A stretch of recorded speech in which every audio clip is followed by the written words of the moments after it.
Hi అండి. Welcome to my channel అండి. ఇప్పుడు దాకా చాలా వెంచర్స్ అయితే మీకు ఎక్స్‌ప్లెయిన్ చేశాను. బట్ ఈ వెంచర్ స్పెషాలిటీ ఏంటంటే, మనకి ఉన్న వెంచర్స్‌లో అన్నిట్లో కూడా హైలైట్ వెంచర్ డెవలప్‌మెంట్స్‌లో ఎక్కడ రాజీ పడకుండా, అదే విధంగా డెవలప్‌మెంట్స్‌లో ఫాస్ట్‌గా ఉండి, నెక్స్ట్ 1 ఇయర్‌లో మంచి రిటర్న్స్ తీసుకోవచ్చు. లో ప్రైస్‌లో ఉన్న వెంచర్. ఈ వెంచర్ ఎక్కడో లేదండి. పామరు లొకేషన్‌లో ఉంది. పామరు అనేది మనకి ఇటు మచిలీపట్నంకి, ఓఆర్ఆర్‌కి మిడిల్‌లో ఉండిద్దండి. మచిలీపట్నం పోర్ట్ అనేది నెక్స్ట్ డిసెంబర్ నుంచి వర్క్ స్టార్ట్ అవబోతుంది. అలాగే మచిలీపట్నం హైవే, హైదరాబాద్ నేషనల్ హైవేకి డైరెక్ట్ యాక్సెసిబిలిటీ ఉన్న వెంచర్ అండి.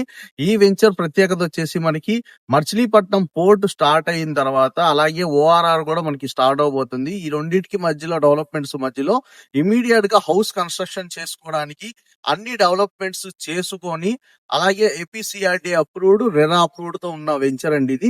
ఈ వెంచర్ లో మనకి 183 గజాల నుంచి ప్లాట్స్ అవైలబుల్ గా ఉన్నాయి. అన్ని కూడా సిమెంట్ రోడ్స్, అలాగే ఎలక్ట్రిసిటీ, డ్రైనేజీ, కాంపౌండ్ వాళ్ళు, మంచి మంచి పార్క్స్ దీంట్లో అయితే డెవలప్ చేశారు.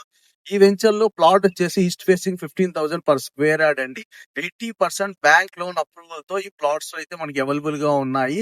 అలాగే మనకి నేషనల్ హైవే కూడా 4 నుంచి 6 లైన్ గా మారబోతుందండి. అదే విధంగా మనకి గ్రీన్ ఫీల్డ్ ఎక్స్ప్రెస్ హైవే కూడా త్వరలో రాబోతుంది. సో ఇన్ని అవకాశాలు ఉన్న ఈ వెంచర్ లో ఇప్పుడు ఇన్వెస్ట్ చేస్తే మనకి పోర్ట్ స్టార్ట్ అయిన తర్వాత ఈ ప్రైజెస్ అనేవి బాగా హైక్ అవుతాయండి. డెవలప్మెంట్స్ లో కూడా వీళ్ళు ఎక్కడ రాజీ పడకుండా అన్ని డెవలప్మెంట్స్ అయితే కంప్లీట్ చేశారు. అన్ని 40 అడుగుల సిమెంట్ రోడ్స్ చేశారండి. అలాగే ఎలక్ట్రిసిటీ ఉంది. ఇమీడియట్ గా హౌస్ కన్స్ట్రక్షన్ చేసుకోవచ్చు. దీంట్లో ఇన్వెస్ట్ చేసిన ప్రతి కస్టమర్ కూడా దీంట్లో చాలా మంది హౌసెస్ కన్స్ట్రక్షన్ చేసుకోవడానికి రెడీగా ఉన్నారండి. సో ఒకసారి విజిట్